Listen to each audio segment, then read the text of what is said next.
நாடு முழுவதும் தொழிற்சங்கங்கள் சார்பில் நாளை பொது வேலை நிறுத்தம்.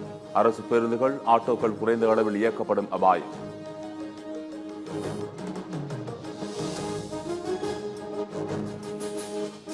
நாளைய பொது வேலை நிறுத்தத்தில் அரசு ஊழியர்கள், ஆசிரியர்கள் பங்கேற்றால் சம்பளம் கிடையாது. தமிழ்நாடு தலைமைச் செயலாளர் முருகானந்தம் அறிவிப்பு. நாளை நடைபெறும் பொது வேலை நிறுத்தத்தில் அதிமுக பங்கேற்காது. அண்ணா தொழிற்சங்கம் அறிவிப்பு.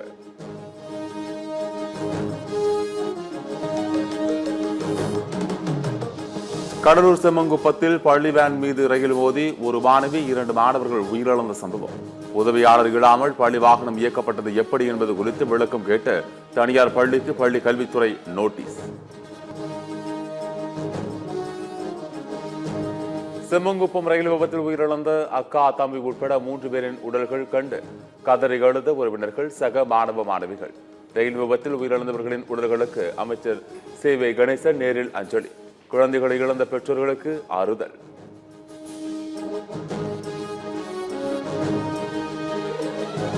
ரயில் விபத்துக்கு காரணம் என கூறப்படும் railway gate keeper Pankaj Sharma suspend செய்யப்பட்ட நிலையில் கைது.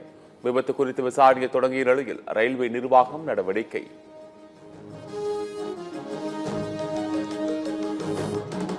அரக்கோணம் ரயில் நிலையத்தில் உயர் மின் அழுத்த கம்பி அறுந்து விழுந்ததால் ரயில் சேவை பாதிப்பு. சீரமைப்பு பணிகள் நடைபெற்றதால் பாதியில் நிறுத்தப்பட்ட முக்கிய ரயில்கள்.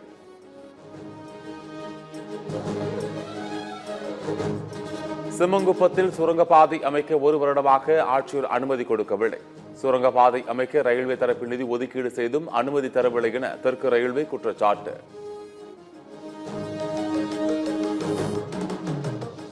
இருசக்கர வாகன ஓட்டிகள் அழுத்தம் கொடுத்ததால் கேட் கீப்பர் கேட்டை திறந்து வைத்துள்ளார். கேட் கீப்பர் செய்தது தவறுதான், அவ்வாறு திறந்திருக்க கூடாது என திருச்சி ரயில்வே கோட்ட வேளாளர் விளக்கம். தெற்கு ரயில்வே கட்டுப்பாட்டில் உள்ள அனைத்து ரயில் தடங்களிலும் இன்டர்லாக்கிங் சிஸ்டம் பொருத்தப்படும். கடலூர் செம்மங்குப்பத்தில் ரயில் விபத்து நிகழ்ந்த இடத்தை ஆய்வு செய்த பின்னர் தெற்கு ரயில்வே பொது மேலாளர் ஆரன் சிங் உறுதி.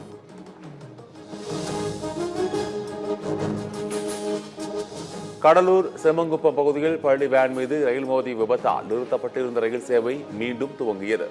Trichy Tambaram intercity express, Karaikal Bengaluru express ரயில் செம்மங்குப்பத்தை கடந்து சென்றன.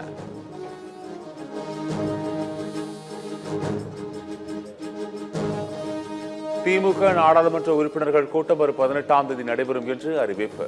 நடைபெறவுள்ள நாடாளுமன்ற கூட்டத்தொடரில் திமுக எம்பிக்களின் செயல்பாடுகள் குறித்து விவாதிக்கப்படுகிறது.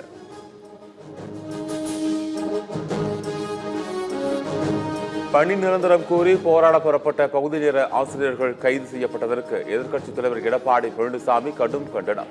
சிறை நிரப்பும் போராட்டம் நடத்த பகுதி நேர ஆசிரியர்கள் திமுக அரசு தள்ளியிருப்பது வெட்கக்கேடு என விமர்சனம்.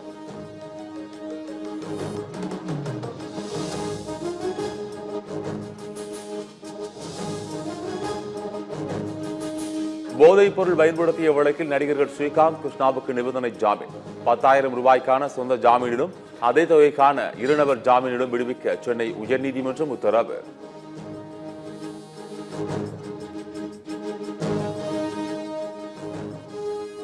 இளைஞர் அஜித்குமார் கொலை வழக்கில் இடைக்கால நிவாரணம் வழங்க தமிழக அரசுக்கு கால அவகாசம். 2 வாரம் கால அவகாசம் வழங்க உயர்நீதிமன்ற மதுரை கிளை உத்தரவு.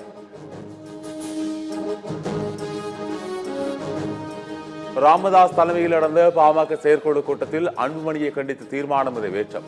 நிறுவனரும் தலைவருமான ராமதாஸ் மீது களங்கம் கற்பிக்கும் வகையில் அன்புமணி செயல்பட்டு வருவதாக குற்றச்சாட்டு.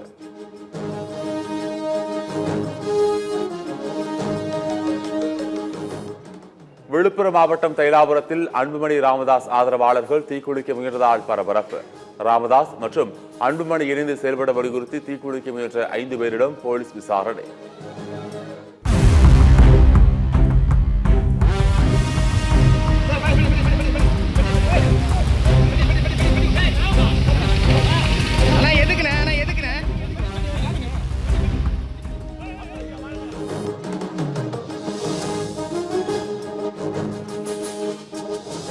திமுகவை வீழ்த்த வேண்டும் என்ற இலக்கோடுதான் தேசிய ஜனநாயக கூட்டணியில் அமமுக உள்ளது.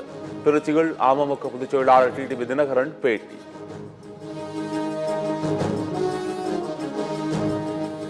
திருச்சி விமான நிலையத்தில் பாங்காக்கில் இருந்து கடத்தி வரப்பட்ட 12 கோடி ரூபாய் மதிப்புள்ள உயரக கஞ்சா பறிமுதல். சுங்கத்துறை அதிகாரிகள் பயணி ஒருவரை கைது செய்து விசாரணை. மேற்கு திசை காற்றின் மாறுபாடு காரணமாக தமிழ்நாட்டில் மழைக்கு வாய்ப்பு. சென்னை, திருவள்ளூர், காஞ்சிபுரம், செங்கல்பட்டு, ராணிப்பேட்டை, நீலகிரி உள்ளிட்ட 15 மாவட்டங்களில் மழை பெய்யக்கூடும் என மண்டல வானிலை ஆய்வு மையம் தகவல்.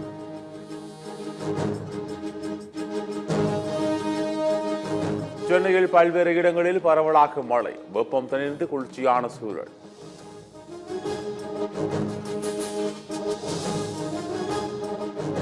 கர்நாடகாவில் ஒரே நாளில் 12 பேர் மாரடைப்பால் மரணம். அடுத்தடுத்து மாரடைப்பு மரணங்களால் அதிர்ச்சியில் பொதுமக்கள்.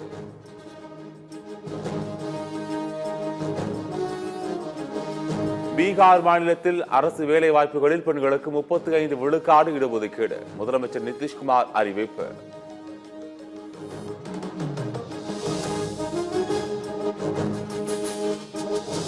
மத்திய பிரதேச மாநிலம் இந்தூரில் இருந்து ராய்ப்பூர் சென்ற விமானம் தொழில்நுட்ப கோளாறால் அவசரமாக தரையிறக்கம். தரையிறக்கப்பட்ட விமானத்தை சோதனை செய்ததில் தவறான எச்சரிக்கை ஒளி விமானத்தில் எழுந்தது கண்டுபிடிப்பு.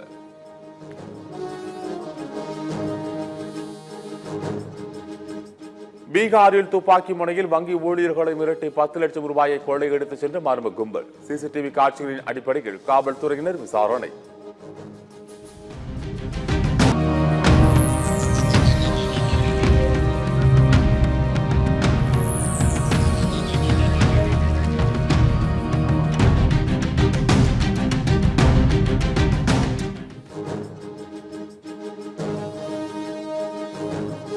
கேரளாவில் ஆளுநருக்கு எதிராக மாணவர்கள் சங்கத்தினர் போராட்டம். கேரள பல்கலைக்கழகத்தில் நுழைந்து போராட்டத்தில் ஈடுபட்டவர்களை காவல்துறையினர் குண்டுகட்டாக தூக்கிச் சென்றதால் பரபரப்பு.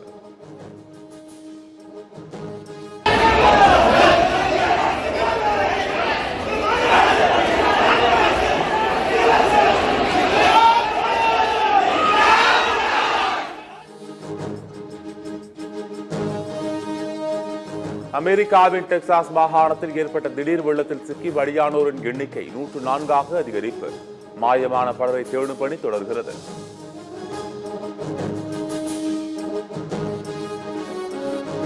இஸ்ரேலுடனான போரில் 1060 பேர் பலி. ஈரான் அரசு அறிவிப்பு.